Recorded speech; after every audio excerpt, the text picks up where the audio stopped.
Because the moment you go and talk to an entrepreneur or start giving coaching, तो आपका role ये है कि जो भी वो बोल रहा है उसको आपको एक अनबायस्ड पर्सपेक्टिव से सुनना है और उससे काउंटर क्वेश्चनिंग करनी है और उसको आंसर्स नहीं देने हैं, उससे सही तरह के क्वेश्चंस पूछने हैं।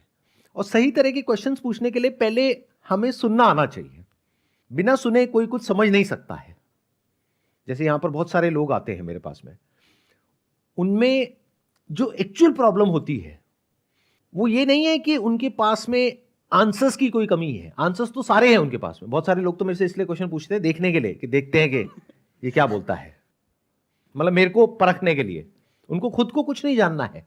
तो उनके पास में प्रॉब्लम ये है कि उनके पास में मतलब बिना ये समझे कि मेरा क्या बैकग्राउंड है, क्या एक्सपीरियंस है। फॉर एग्जाम्पल जैसे मेरे से पूछ रहे हैं कि सर इस एंट्रेंस को कैसे क्रैक करना है।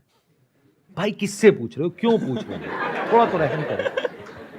मैं कहीं भी किसी भी एंगल से आपको लगता हूं किसी एंट्रेंस को क्रैक करने वाला। इसके लिए आपकी जो लिसनिंग स्किल्स है और अंडरस्टैंडिंग स्किल्स है वो नेक्स्ट लेवल होनी चाहिए। जैसे मेरे साथ में जो बिजनेस कोच थे उनकी यही सबसे अच्छी स्किल थी।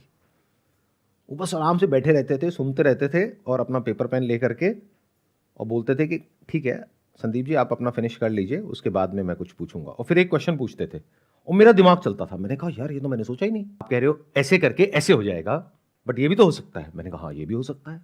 बस इतना ही उनका काम होता था। उसकी वजह से मुझे बहुत हेल्प हुई थी इनिशियली। बिजनेस कोच क्या करता है, आ करके इस तरह के क्वेश्चंस पूछ के माइंड में एक ऑर्डर को लेकर के आ जाता है, क्लैरिटी को लेकर के आता है। तो इसके लिए आपको साइकोलॉजी की बेसिक नॉलेज होनी चाहिए। इसके लिए आपके पास में कोचिंग का कोई सर्टिफिकेट होना चाहिए।